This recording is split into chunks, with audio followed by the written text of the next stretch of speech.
10 to 12 years.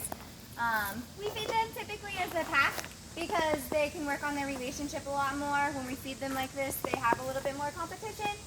But we do try to do it. What? Why are they chasing after the one? This is just their hierarchy and how they establish it with one another. So they're just nipping at Arlie. That's Zach. So we feed them as a pack typically because that's how they establish and kind of set their bond in relationships with one another. And then when we stick feed them, we're doing that because they need medication. They get Apoquel twice a day. So in order to make sure that the individual that needs that medication is able to get it, we stick feed them. So we do it on a regular basis with them so that they get used to it with one another and there is less competition. They came to us about a year ago. They are still very young. They came from a large pack. There was 20 plus in their pack. They can have 20 plus in a litter at one time. That typically doesn't happen, but it can happen. They are great animals in the wild. They take care of their sick elderly and young. They are excellent hunters. They hunt as a pack and they take down small ungulates, kudus, springbok. They eat very quickly because typically their kills get taken by larger predators. And then they go back to their family and regurge for the rest of the members that didn't go on the hunt that day. The females will leave when they become mature and breed into other family packs in the wild. They are one of the most endangered animals in Africa. They have a pretty bad reputation with the indigenous people.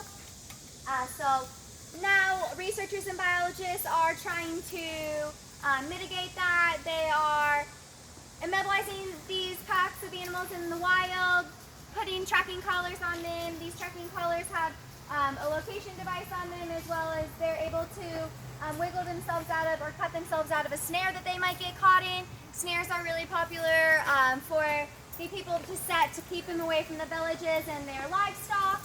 A way to keep them away from the villages also is to provide the villages with speaker systems with lion roars. They don't want to be around other predators because they know that they'll take their kills from them.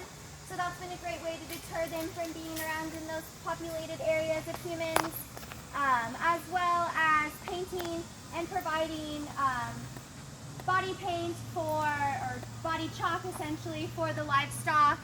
The ranchers that have livestock, if you put eye spots on the back of their rumps, they appear to be larger animals, and these packs of dogs will kind of steer clear of them and think twice about it. So that is some of the ways in which researchers and biologists are trying to help these animals. But another reason that they are so endangered is because of habitat fragmentation. The packs that are still in the wild aren't able to get to one another, to breed with one another, and to have healthy balance of population. They're a keystone predator.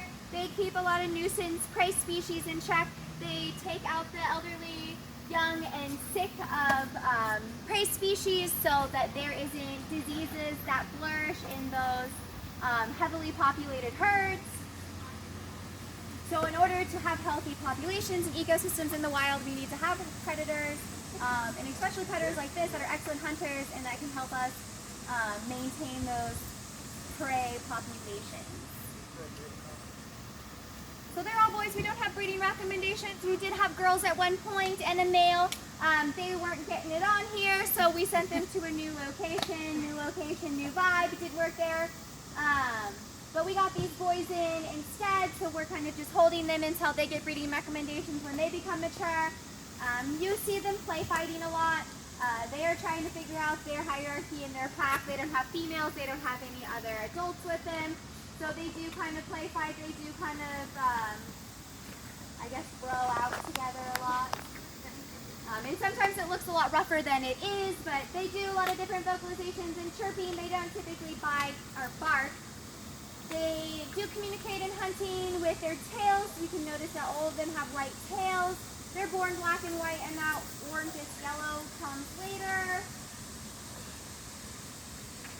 Their names are Chobe, Zakuma, Jigya, Faro, and Arlie, and they're different places in Africa.